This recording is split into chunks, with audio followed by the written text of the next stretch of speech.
বিসমিল্লাহির রহমানির রহিম। আসসালামু আলাইকুম ওয়ারহমতুল্লাহি ওয়াবারাকাতুহু।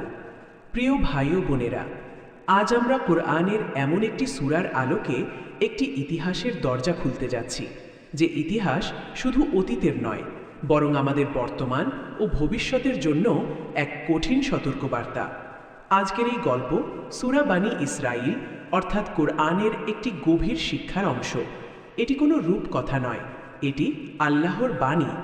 এটি এমন এক জাতির কাহিনী যাদেরকে সম্মান দেওয়া হয়েছিল, মর্যাদা দেওয়া হয়েছিল, কিন্তু অবাধ্যতার কারণে পতনও দেখানো হয়েছিল। ভাবুন তো, একটি জাতি যাদের জন্য সাগর দ্বিখণ্ডিত হয়েছিল, যাদের জন্য আসমান থেকে রিজিক নাজিল হয়েছিল, যাদের মাঝে নবীগণ আগমন করেছিলেন, তবুও তারা কিভাবে পতনের দিকে গেল? কেন আল্লাহ তাদের দুইবার কঠিন শাস্তির সতর্কবার্তা দিলেন?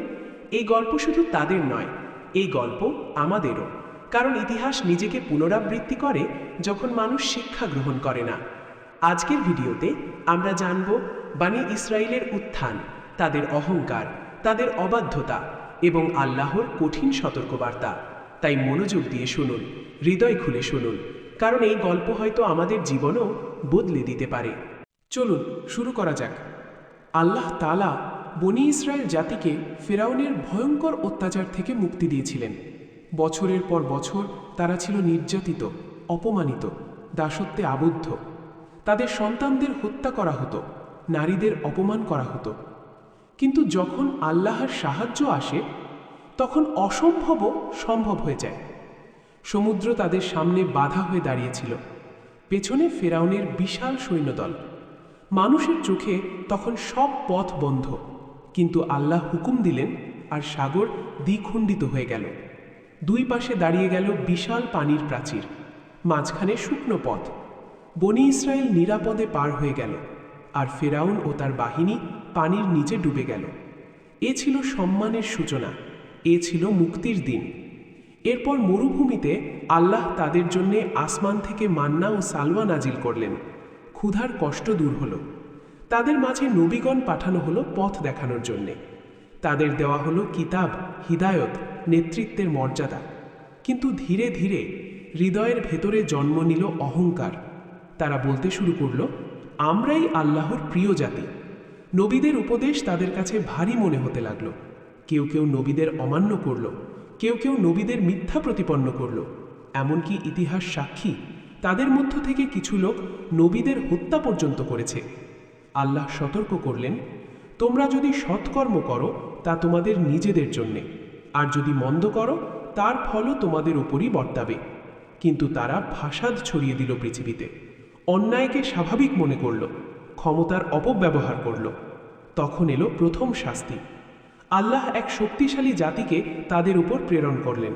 তাদের নগর ধ্বংস হল, তাদের ঘরবাড়ি ভেঙে পড়ল, তাদের সম্মান মাটিতে মিশে গেল।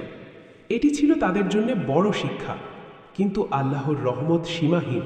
তিনি তাদের আবার সুযোগ দিলেন, আবার সম্পদ দিলেন, আবার শক্তি দিলেন, আবার সংখ্যায় বৃদ্ধি দিলেন। কিন্তু ইতিহাস আবারও পুনরাবৃত্তি হলো।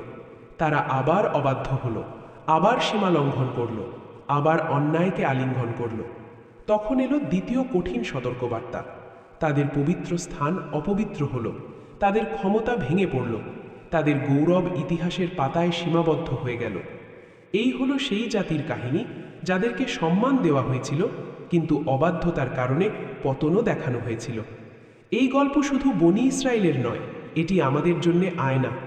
যখন কোনো জাতি আল্লাহর কিতাবকে পেছনে ফেলে দেয়, যখন নামাজ অবহেলা করে, যখন অন্যায়কে সংস্কৃতি বানিয়ে ফেলে, তখন পতন শুধু সময়ের অপেক্ষা।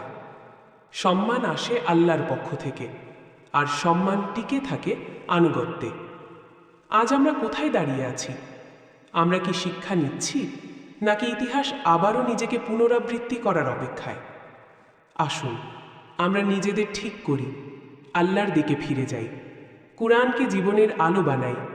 কারণ আল্লাহ ন্যায়পরায়ণ, তিনি কাউকে অকারণে শাস্তি দেন না।